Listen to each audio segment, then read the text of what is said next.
What if the secret to a better life was hidden right in plain sight? In this episode, we're talking about how generosity can transform you from the inside out.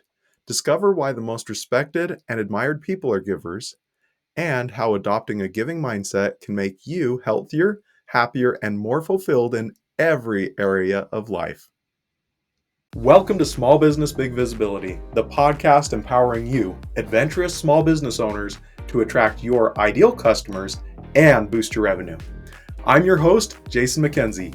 Each week, we'll explore easy to implement tools and strategies to take your business to new heights and build the lifestyle you want. If you're ready for more profits and less stress, let's get started. Have you ever noticed how some people walk into a room and instantly make it brighter, while others seem to kind of suck the air right out of it? It's like they carry two very different forces with them, one that gives and one that takes. I once heard a phrase that stuck with me. If you want to know how someone will be remembered, look at how they live. Simple, but powerful. It makes you think, doesn't it? Givers and takers. We all know both types. The givers are the ones you call in a crisis. They show up, they listen, and they offer to help even before you ask. They don't keep score. And maybe you've noticed something about them too. People want to be around them. They leave behind a legacy that feels like sunshine after a storm. But the takers? Oh, you probably know them just as well. They'll drain you. Every conversation feels like a transaction.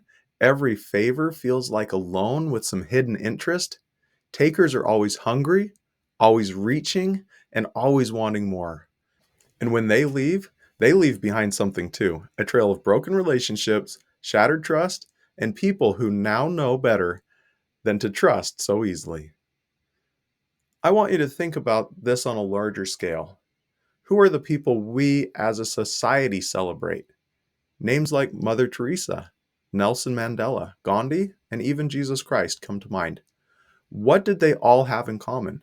They gave their time, their energy, their love, their lives. And when we tell their stories, we speak with reverence, as if just saying their names brings us closer to something greater than ourselves. But what about the takers? Oh, they're remembered too. I'm not even going to say their names, but dictators, tyrants, conmen, they're etched in the history books, but not as heroes. People shudder when they hear those names. Their stories are warnings, not inspirations. Their legacy is that of fear, pain, and destruction. Now, here's where things can get a little uncomfortable, because it's easy to point fingers at those people, but what about that one enemy that hides closer than we'd like to admit? The one enemy that lives in all of us, selfishness. Yeah, we've all felt it before. That little voice that says, take it, you deserve it, you've done enough. It shows up in the moments that matter most. When someone needs our help, but it's inconvenient. When you see a chance to get ahead and all it takes is looking the other way. It's sneaky, that voice. It sounds like logic sometimes. It sounds like self-care. But at its heart, it's selfishness, the taker inside all of us. You've probably battled it before. Maybe it was that time a friend needed you late at night, but you were exhausted. Maybe it was that coworker drowning in their workload while you quietly told yourself, not my problem. You can feel that tug of war, can't you? One side of you wants to help, the other side whispers, don't, they'll be fine. Here's the part that most people miss. Selfishness is never satisfied. You give it an inch and it wants a mile. You skip helping one person and suddenly it's easier to skip the next. You'll say, I'll do it tomorrow. But tomorrow becomes next week, next month, next year. Selfishness doesn't stop. It's like a fire that only grows hungrier every time it's fed. Now, every time we push back against selfishness, every time you choose to give instead of take, you weaken it, you starve it. And in its place, something else will grow. Character, compassion, legacy. Imagine it like this. Every small choice you make is a brick in the house of your legacy. Every time you show up for someone, every time you put others first, you're adding another brick. It's not flashy, it's not dramatic, but over time, that house becomes something people can see, something they can feel just by being near you. People will tell stories about that house. They'll say, they were always there when I needed them, or you could always count on them. But if you let selfishness win, well, you're building something too. It just looks different. You might not see it right away, but people will. It's the kind of house people walk past but never step inside. That kind makes people say, yeah, I know them, but we're not close. Now, let me ask you something. When it's all said and done, which house do you want to be remembered for?